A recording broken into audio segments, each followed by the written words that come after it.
আমার মায়ের চিকিৎসা করেছে ডক্টর অনির্বাণ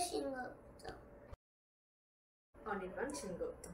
আমার মায়ের আক্কেল দাঁতের চিকিৎসা হয়েছে কোনো ব্যথা রক্তপাত ছাড়া। অত্যাধুনিক যন্ত্রপাতির সাহায্যে আমার আক্কেল দাঁতগুলো চিকিৎসা হয়েছে, এতে আমার কোনো ব্যথা যন্ত্রণা রক্তপাত হয়নি।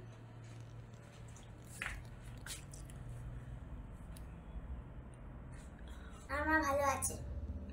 আক্কেল দাঁতগুলো বেঁকে ছিল এবং নার্ভের সঙ্গে অ্যাটাচ ছিল, আমাকে খুব ঝামেলা করতো। জাস্ট এইমাত্র আমার আক্কেল দাঁতের চিকিৎসা হলো। আমি খুব ভালো আছি, হাইলি স্যাটিসফাইড।